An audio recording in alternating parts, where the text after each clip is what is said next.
கோவையில் பேருந்துகளில் ஹேரான் சோதனை நடைபெற்று வருகிறது. பேருந்துகளில் ஹேரான் எனப்படும் அதிக ஒலி எழுப்பக்கூடிய ஒலிபெருக்கிகளை பயன்படுத்தக்கூடாது தமிழக அரசால் தெரிவிக்கப்பட்டுள்ளது. தமிழகத்தில் பல்வேறு இடங்களில் போக்குவரத்து காவல்துறையினர் சோதனைகள் செய்து பேருந்துகளில் ஹேரான் இருந்தால் அவற்றை அகற்றி அப்பேருந்துகளுக்கு அபராதம் விதித்து வருகின்றனர். அதன் தொடர்ச்சியாக காந்திபுரம் நகர பேருந்து நிலையம் அருகில் கோவை மாநகர சட்டம் ஒழுங்கு காவல் ஆணையாளர் ஸ்டாலின் தலைமையில் இதுகுறித்தான சோதனை நடைபெற்று வருகிறது.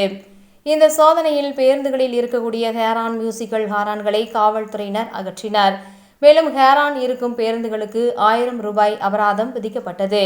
அது மட்டுமின்றி ஓட்டுநர்கள் மற்றும் நடத்துனர்கள் மது அருந்தியுள்ளார்களா என்பது குறித்தும் நவீன கருவிகள் மூலம் சோதனை செய்யப்பட்டு வருகின்றன. இந்த ஹாரானை பேருந்து ஓட்டிக் கொண்டிருக்கும் போது பயன்படுத்தினால் 1500 ரூபாயும், நின்று கொண்டிருக்கும் போது பயன்படுத்தினால் 1000 ரூபாய் தமிழக அரசால் அபராதமாக விதிக்கப்படும் என்பதும் குறிப்பிடத்தக்கது.